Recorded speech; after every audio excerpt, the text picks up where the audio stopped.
శ్రీమాత్రే నమః. అందరికీ నమస్కారం. ఆధ్యాత్మిక క్రియా ఛానల్కు స్వాగతం. ఈరోజు మనం తిరుప్పావైలోని 24వ పాసురాన్ని పారాయణం చేసి దాని అర్థాన్ని తెలుసుకుందాం. ఆండాళ్ తిరువడిగళే శరణం அன்று இவ்வழுகம் அளந்தாய் அடிப்போத்தி சென்றங்கு தென்னிலங்காய் செத்தாய் திரள் போத்தி போன்ற சகட முதைத்தாய் புகழ் போத்தி கன்று குணிலாவெறிந்தாய் கழல் போத்தி குன்று குடையாய் வெடுத்தாய் குணம் போத்தி வென்று பகை கெடுக்கும் நின் கையில் வேல் போத்தி என்றென்று உன் சேவகமே ஏத்தி பழையில் கொள்வான் இன்றியாம் வந்தோம் இறங்கு ఏలోరెంబావాయ్.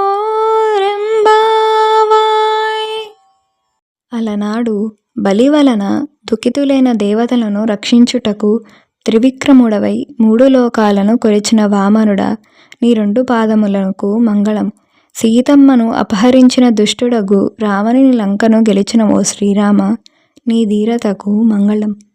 బండి రూపంలో శకటాసురుడనే రాక్షసుడు నిన్ను చంప ప్రయత్నింపగా వాని కీళ్లు ఊడునట్లు తన్నిన నీ కీర్తి ప్రభలకు మంగళము.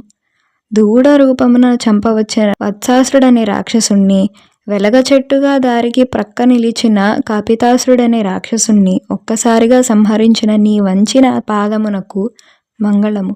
దేవేంద్రుడు రాళ్ల వర్షమును కురిపించగా గోవర్ధనగిరిని గొడుగుగా నెత్తిన గోకులమునకు రక్షించి నీ ఆశ్రిత రక్షణ గుణమునకు మంగళమగుగాక.